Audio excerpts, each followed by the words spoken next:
تنگی کیا ہے؟ فرشتوں سے زمین بھر جاتی ہے. مقدار کیا ہے؟ صبح صادق.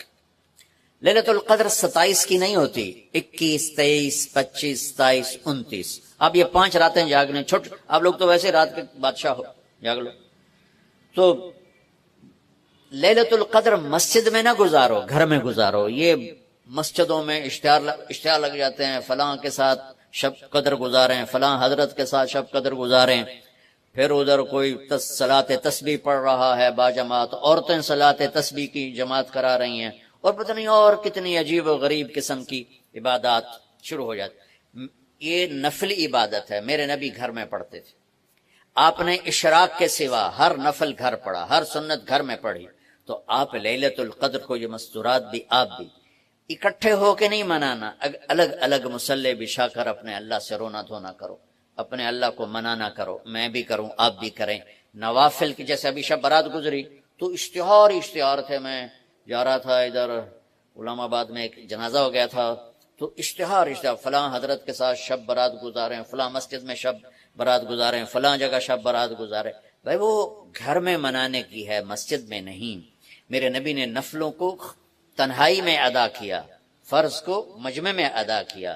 لیلۃ القدر میں جاگنا نفل ہے. اور پھر جب کٹھے ہو جائیں گے لوگ اور عورتیں تو پھر ساتھ غیبت بھی چلے گی، اور ایک غیبت کا بول ساری رات کو اڑا کے رکھ دے گا. مردوں یا عورت کٹھے ہو جائیں غیبت سے تو بچتے نہیں، نہ ہی رک سکتے. ہم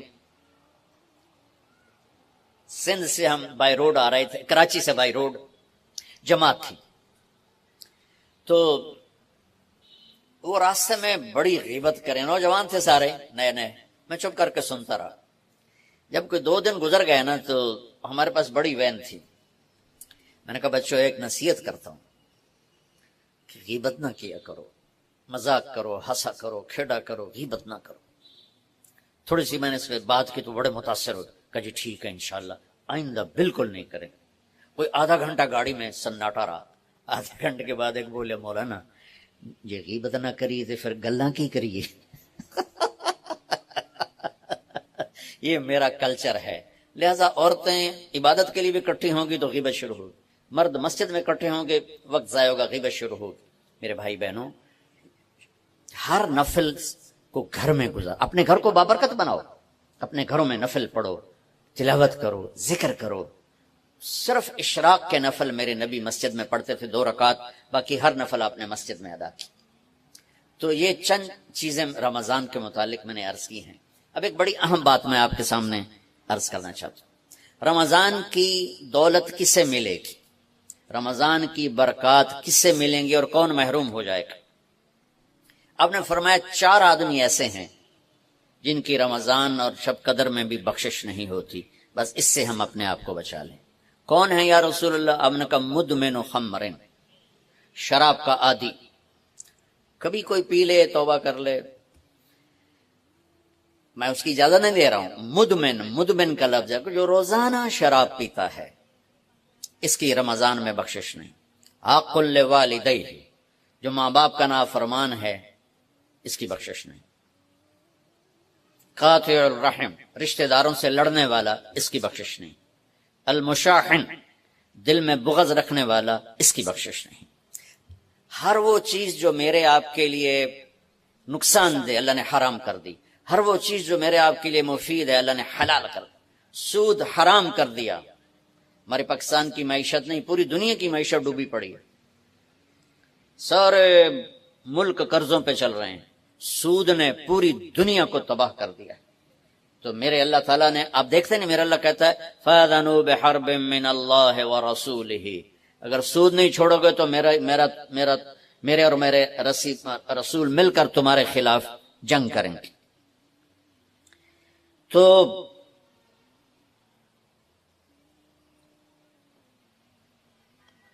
ہر وہ چیز جو مضر ہے اللہ اس سے بند، چکے سود چند ہاتھوں میں دولت کٹھی کر دیتا ہے اور غریبوں کے چولہے ٹھنڈے ہو جاتے ہیں. یہ اللہ کو ناپسند. جو بھی بھائی پھنسے ہوئے ہیں نکلنے کی نیت کریں اور کوشش کریں، انشاءاللہ چین کی نیند سوئیں گے، چین سے اٹھیں گے. ایک عبد الرحمن بن عوف کے 4 اصول بتا دیتے ہوں، سب تاجر بیٹھے ہو، اور صحابہ میں سب سے مالدار ہستی تھے. انہوں نے ایک دن فرمایا میں نے زندگی بھر نہ ادھار خریدا نہ ادھار بیچا. اگرچہ یہ آپ کو آج کے ماحول میں بڑی عجیب بات لگے گی چونکہ ہمارے سارے بازار ادھار پہ چلے گئے ہیں. انہوں نے نہ کبھی ادھار خریدا نہ ادھار بیچا. تو کتنا سکون ہو گیا، آرام سے سو رہے ہیں.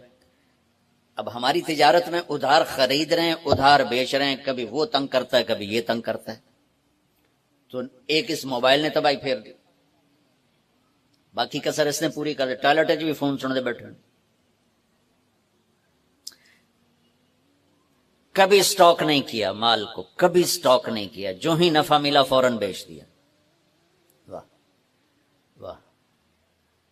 تو ادھار خریدا نہیں، ادھار بیچا نہیں، 2 کبھی سٹاک نہیں کیا، 3 اور کبھی سودے کا عیب چھپایا نہیں. اس میں کوئی عیب ہے بتا دیا. آپ اس پہ آ جائیں، آپ کو شروع میں مشکل ہوگی. اس کے ساتھ سچائی اور دیانتداری کو جوڑ دیں، اللہ کی قسم آپ کا سوتر منڈی جانا بھی عبادت بن جائے گا، آپ کا مل میں جانا بھی عبادت بن جائے گا اگر آپ اپنے تجارت کے ساتھ سچائی اور دیانتداری کو لے آتے. پھر اللہ تعالیٰ نے اس میں غریب آدمی کے روزے اچھے گزر جائیں، عید اچھی گزر جائے، اس کے لیے اللہ تعالیٰ نے صدقہ فطر رکھا ہے. ہم اسے عید کے ساتھ جوڑ دیتے. پہلی رمضان سے دینا چاہیے تاکہ غریب اپنا کوئی روزہ تو رکھ سکے. پہلے رمضان سے 29 رمضان تک جب مرضی دے دیں. اور اگر وہ فطرانہ ادا نہیں کرتا تو اس کے روزے اس کے سر کے اوپر سے بھی نہیں جاتے، وہیں کھڑے رہتے ہیں. اور عام طور پر یہاں اخبار میں ٹی وی پر گندم کے لحاظ سے آتا ہے 2 سیر کنک دے دو، وہ تھوڑے سے پیسے ہیں، 100-200 روپے ہے. میں آپ کو آپ سب مالدار لوگ بیٹھے ہیں، میں آپ کو اپنے نبی کا صدقہ فطر بتاتا ہوں کہ آپ کیا دیتے تھے. آپ کشمش دیتے تھے، کھجور دیتے تھے، جو بھی دیے ہیں. تو کشمش 3 کلو، بازار میں 3.5 کلو. بازار میں جا کے پوچھیں جو سب سے اچھی کشمش ہو یا پھر درمیانی، گھٹیا نہیں درمیانی اور سب سے اچھی، پتہ کرے وہ کتنی ہے. 1000 روپے کلو ہے، 1500 روپے کلو ہے. آپ کے گھر کے 4 افراد ہیں تو ایک گھر سے 6000 روپیہ غریب کو جائے گا. آج تو 6000 میں ایک ہفتہ نہیں گزرتا.